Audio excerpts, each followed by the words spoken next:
chord is 3 or more notes played together at the same time. You can write them down in tab as we've seen before, but it's a fairly complex way to read them. An easier way is to look at them in chord boxes. So if you look at the chord I put on the screen now, which is a D, you can see that it's basically a grid which represents your fretboard. You can see the lines are the 6 strings going from left to right, 6, 5, 4, 3, 2, 1. And then we've got our frets. Anything above the top line means it's 0 or open, and then the next space is fret 1, 2, 3, 4.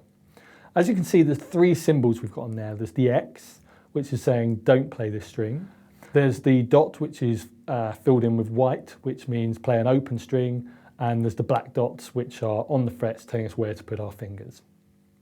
It's important to notice those X's because they tell us not to play those strings. It's just as important not to play certain strings as it is to play other strings for the chord to sound right. So let's go through that chord and work it out. And there is a bit of working out because although it gives the fingering, it doesn't tell us which fingers to use. So I'll tell you for now, but when you see these, you just have to know it's a case of just figuring out which is the best way to do it. So let's go through the chord box, start on string 6, and it's nearly always best to go from string 6 first. You can see that there's an X on that one, so we're not going to play that string. There's an X on string 5 as well. On string 4, you can see there's an open dot above the top line, meaning we're going to play it open.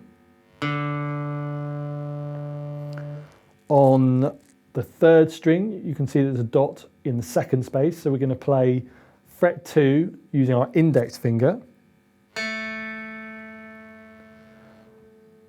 On the 2nd string, you can see that there's a dot on fret 3, and we're going to play that with our ring finger. So far we've got,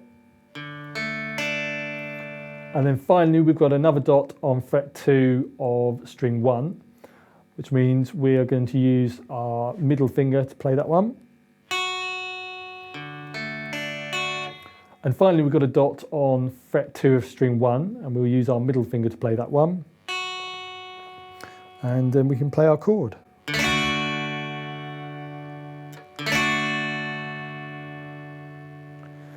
If your chord doesn't sound particularly clean, so you've got dead notes in there, for example, a really good technique is to play each note one at a time and just try and clean it up. So the open should be okay, but then you might hit this one, it's a bit dodgy. So just keep mucking around, pushing down a bit harder, maybe adjust your finger until it's clean, and then go through the rest of the chord.